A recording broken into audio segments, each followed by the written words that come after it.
સુરતના રાંદેરમાં પોલીસે સફળ ઓપરેશન હાથ ધરી મોબાઈલ સ્નેચિંગ કરતા આરોપીઓની મુદ્દામાલ અને વાહન સાથે ઝડપી પાડી કાયદેસરની કાર્યવાહી હાથ ધરી છે. સુરત શહેરમાં વધી રહેલા મોબાઈલ સ્નેચિંગના ગુનાઓ સામે કાર્યવાહી કરતા રાંદેર પોલીસે સફળ ઓપરેશન હાથ ધરી મોબાઈલ સ્નેચિંગના ગુનામાં સંડવાયેલા આરોપીઓને ઝડપી પડ્યા છે.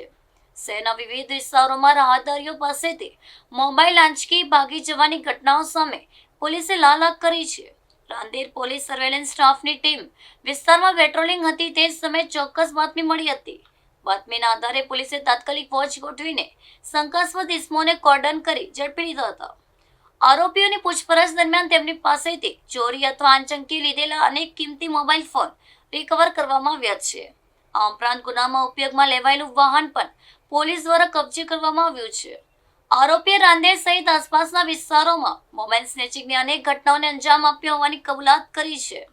પોલીસે તમામ આરોપીઓ સામે કાયદેસરની ધોરણસરની કાર્યવાહી હાથ ધરીને વધુ તપાસ શરૂ કરી છે. પોલીસની આ ત્વરિત અને સફળ કામગીરીથી વાહન ચાલકોને રાહતદારીઓ ભારે રાહતનો શ્વાસ લીધો છે. ગુનાખોરી નાબૂદ કરવા માટે રાંદેર પોલીસે સતત સર્ચ ઓપરેશન અને પેટ્રોલિંગ ચાલુ રાખશે તેવી ખાતરી આપવામાં આવી છે. સુરત શહેરમાં મોબાઈલ સ્નેચિંગ અને મોબાઈલ ચોરીના ગુનાઓ અટકાવવા માટે respected CP sir, sector 2 sir અને ડીસીપી સરના સીધા માર્ગદર્શન હેઠળ રાંદેર પોલીસ સ્ટેશનની ટીમ દ્વારા ચોક્કસ બાતમીના આધારે અત્યારે જે અનડિટેક્ટ જે છે બે પોલીસ સ્ટેશન અશ્વિની કુમાર અને ઉત્તરાયણ એના બે આરોપીને પકડવામાં આવેલા છે. આરોપીનું નામ છે મુસ્તુફા ઉર્ફે ટીલીલી મહેમૂદ અલી સૈયદ, જે બાપુનગર રાંદેરનો રહેવાસી છે, અને બીજા આરોપીનું નામ છે અયાન ઉર્ફે અલ્લા રખા ગાંચી, જે દયાળ ભેસાણ રોડ રાંદેરનો રહેવાસી છે. આ આરોપીના ગુનાહિત ઇતિહાસની વાત કરીએ તો આરોપીઓ વિરુદ્ધમાં ભૂતકાળમાં આરોપી નંબર જે 1 છે એના વિરુદ્ધમાં 12 ગુના અને 3 પાસા કરવામાં આવેલ છે, અને આરોપી નંબર જે 2 છે એના વિરુદ્ધમાં 2 ગુનાઓ છે.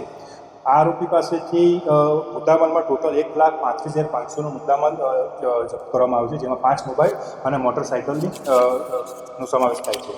આમની એમો એવી રીતે હતી કે આ આરોપી જે રોડ પર રસ્તા પર જે રાહદારી ચાલતા હોય એની પાછળથી બાઇક પર આવીને મોબાઈલ સ્નેચિંગ કરવાની આ લોકોની એમો